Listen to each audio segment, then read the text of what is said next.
Hi everyone, today our group 4 will be talking about online defamation. Our group consists of 5 members. Assalamualaikum everyone. Today, I'll be presenting a brief overview of online defamation in Malaysia. Online defamation happens when someone publishes false and damaging content online, whether it's a post, a message, a video, or an image. Common platforms include Facebook, Instagram, TikTok, WhatsApp, or Snapchat. There are two types of defamation. The first one is libel, which is in a permanent form, like a social media post or an email. And the second one is slander, which is temporary, like speech or gesture. Libel is more serious in law because you don't need to prove damage. For slander, actual harm must be proven. To prove defamation, there are 3 things must be shown. The first one is that the statement must be defamatory. The second one, that is refer to the person making the claim. And lastly, that it was published or shared with others. One of the notable cases in Malaysia, which is Tuanku Nur Zahira and Claire Brown, in this case, the court awarded 300,000 ringgit to the Sultana after false claims were published about her. In another case, YB Khalid Samad's against Dato' Aziz, the court ruled that republication of defamatory content without verifying it also leads to liability. Although online defamation can be dealt with under the Defamation Act 1957, the law is outdated and also needs reform, especially to address issues related to online platform, anonymity, and also fast content sharing. The rapid advancement of media social has now opened up space for internet abuse, especially in terms of spread of fake news and cyber defamation. Cyber defamation can be happen to anyone, but we will focus on issues cyber defamation involving politician and business, where the reputation is their valuable asset. Cyber defamation against business include false complaint, accusing the business selling inappropriate products, and false negative review. It can damage reputation, cause financial loss of customer trust, and have a long-term impact. For example, in the case of restaurant Nasi Kandar Irfana Sdn Berhad lawan the New Straits Times Press Malaysia Berhad, where the defendant was alleged to uploaded an article about 2 Nasi Kandar restaurant being among the dirtiest with the photos of plaintiff restaurant. So the plaintiff claimed that the article were defamatory, but the Court of Appeal decided that the article was not directly referred to the plaintiff and was merely an illustration of what constitutes a clean restaurant. Furthermore, the claim was found not to have significantly harmed the reputation. In addition, the recent issue is a false statement made by Facebook user, namely Sangka Melai, alleging the Raihana Cold Storage was selling non-halal imported meat. This allegation was refuted by the director, who stated the claim was false and defamatory. But this caused their business to decline severely and affected the reputation and emotional well-being. In addition, cyber defamation against politicians. As we know, politicians have a significant influence on public policy, making them frequent target of defamation. It involves the allegation of corruption, abuse of power, and personal accusation such as moral and social issues. For example, in the case of Datuk Seri Dr. Muhammad Salih bin Ismail and another, lawan Muhammad Rafizi bin Ramli and another, that defendant one alleged that the plaintiff had misused the loan for the National Feedlot Centre project for personal use, but he defended that his statement as an opinion based on facts and in the interest of public. However, the court rejected his defense because the statement was not based on accurate facts and had tarnished the reputation and economic interest for both of plaintiff. For defendant 2, which is the report publisher, the court accepted the defense because the report was neutral and did not repeat the allegation as a truth. And the recent issue is the case of former Prime Minister Tan Sri Yassin, that he posting on Facebook alleging that the former Finance Minister Lim Guan Eng abused the power by cancelling tax exemption for the Al-Bukhari Foundation. However, Lim Guan Eng denied and the statement was baseless defamation that damaged his reputation. The court itself ruled that the statement was a false defamation without effects and ordered Tan Sri Yassin to pay damages. There are 2 issues in the case of Teresa. First, whether the defendant's statement were defamatory. Second, whether damages and injunctive relief were appropriate. Meanwhile, in the case of Abirami, the first issue is whether the statement will hurt plaintiff's reputation in the eyes of Robin. Second, whether the statement were false and made without justification. This case involved Teresa Khosruddin, the Member of Parliament for Sabote, who sued Jamal Muhammad Yunus, the chief of UMNO Sungai Besar, for defamation. In March 2017, Jamal publicly accused her of misusing public funds from Yayasan Warisan Anak Selangor, spreading the claim through media and social platforms. Teresa filed a suit in April, stating the accusation damaged her integrity and reputation. In July 2022, the High Court ruled in favor of Teresa, awarded 300,000 ringgit in damages, and granted a permanent injunction against Jamal. Jamal's appeals was rejected by the Court of Appeal in March 2024, and the Federal Court denied his leave to appeal, saying the case did not meet the legal requirements. Altogether, Jamal was ordered to pay 100,000 ringgit in legal costs. This case involved Abirami, who runs Rose Medispa, suing Nur Isabella and others for defamation. She claimed the defendants made harmful statements about her aesthetics services that damaged her business reputation.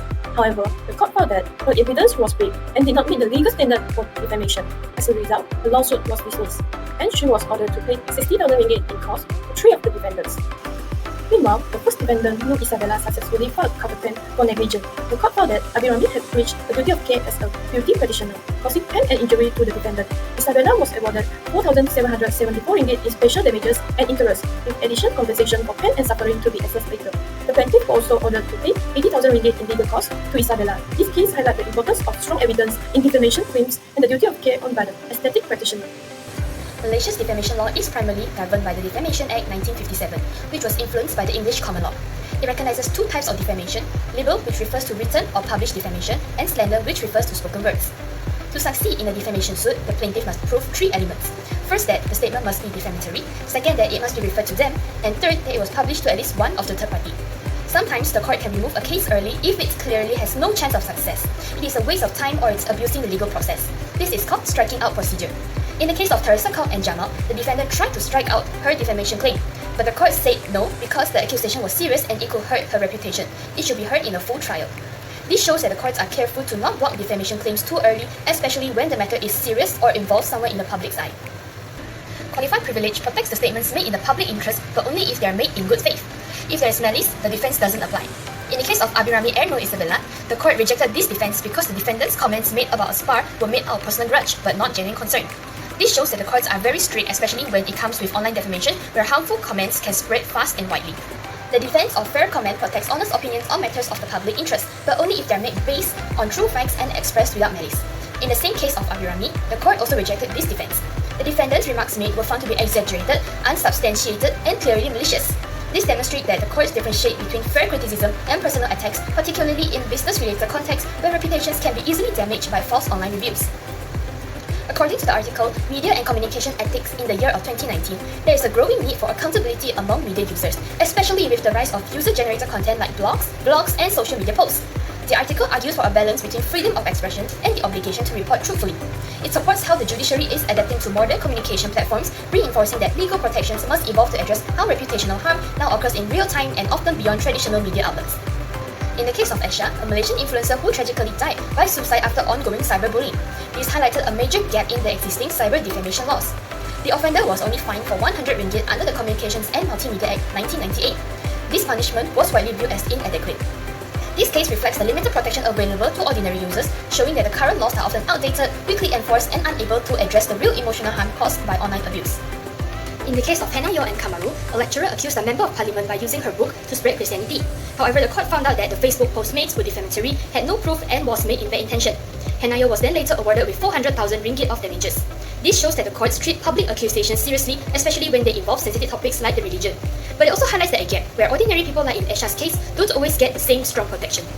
Building on what we discussed earlier, we can see that while the courts through cases like Teresa and Abirami have started applying traditional defamation laws to digital platforms, our current legal framework is still not fully equipped to handle the fast-paced and complex nature of cyberspace, especially when it involves political figures or business reputations. The first major issue revolves around anonymity. Politicians and businesses are frequently targeted by fake or anonymous accounts spreading false claims. In Teresa Kok's case, legal action was possible because the perpetrator was publicly known, but most online attackers hide behind fake identities, making it extremely hard and expensive for ordinary politicians or SMEs to trace them without technical help. Secondly, there's a gap in access to justice. Prominent political figures like Hannah Yeoh can afford legal resource. In contrast, victims like Abirami, a business owner, or Esha, a young influencer, lack the same privilege. Esha's cyberbully was only fined 100 ringgit, a punishment widely criticized for being too lenient given the emotional damage caused.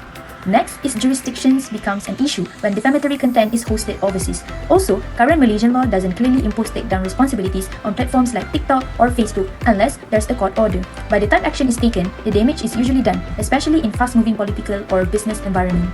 And lastly, online defamation spreads instantly. In Abirami's case, false reviews damaged her clinic's reputation before any legal defense could be made. This shows that how viral content often outpaces the law. So, what can be done? Firstly, Malaysia must amend the Defamation Act and Penal Code to explicitly define cyber defamation and outline accountability for third parties such as content moderators, platform owners, and influencers, especially in politically or commercially sensitive content. Secondly, Communication Media Act 1998 needs revision. Section 233 should be expanded to cover repeat online attacks, and a proper takedown system must be introduced for faster removal of harmful content. Next, we can also learn from Singapore's Protection from Harassment Act, where courts can issue stop publication orders to halt defamation immediately.